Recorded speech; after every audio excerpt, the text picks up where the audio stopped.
Hai guys, selamat malam. Okey. Setiap hari saya berada di rumah, okey, kerana saya bekerja sendiri. Kerja saya adalah mempromosikan bisnes SIM card Airtel. Okey. Jadi kepada rakan-rakan yang ingin mendapatkan ataupun nak borak-borak info Airtel, boleh hubungi saya. Kerana bisnes ini kita buat kerja sekali saja. Namun pendapatan tu kita dapat berulang kali. Alright. Apa yang menariknya, ada langkah-langkah yang kita boleh ambil. Okey, ada pelbagai cara. Contohnya, setelah anda mendaftarkan SIM card Airtel untuk diri anda sendiri, anda perlu tahu berkenaan dengan produk kelebihan SIM card Airtel, 9 bonus. Okey, kemudian anda telah berjaya membuat pendaftaran. Setelah itu anda perlu login. Ada prosesnya, maksudnya login, aktifkan SIM card anda. Alright. Setelah itu anda perlu top up. Okey, setelah anda faham semua tu, anda perlu memperkenalkan kepada ramai orang. Okey, jadi bagi saya bisnes ini mudahlah. Okey, sebab kita dibayar 13% untuk level pertama, 3% untuk level kedua dan 8% untuk ketiga, level ketiga kita.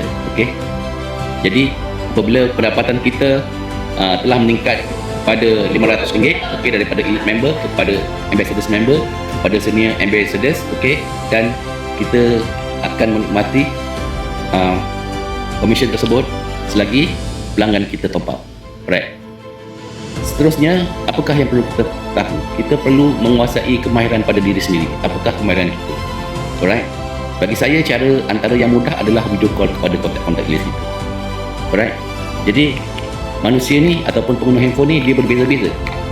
Okey, mereka rasa perkara itu adalah macam jadi pengguna tak ada masalah. Untuk mempromosikan tu sebenarnya kita ada banyak sistem. Kita ada webinar ataupun melalui video-video YouTube. Okey, contohnya saya juga ada playlist. Kita boleh dah faham apakah konsep ataupun langkah-langkah kerja yang perlu kita ambil dan buat. Itu saja.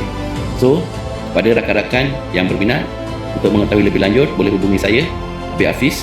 Alright, jumpa anda di WhatsApp. Alright, boleh borak-borak dulu. Benda ni ataupun bisnes ni kita tak perlu buat selamanya pun. Kita boleh all out dalam beberapa bulan yang kita tetapkan, dan kita boleh menikmati pendapatan tersebut. Ada orang yang dapat banyak, ada orang yang dapat sedang-sedang, ada orang yang dapat biasa, bergantung kepada usaha dan modal. Berapakah jumlah modal wang ringgit, masa dan tenaga yang mereka sanggup keluarkan untuk mendapatkan passive income tersebut. Terima kasih.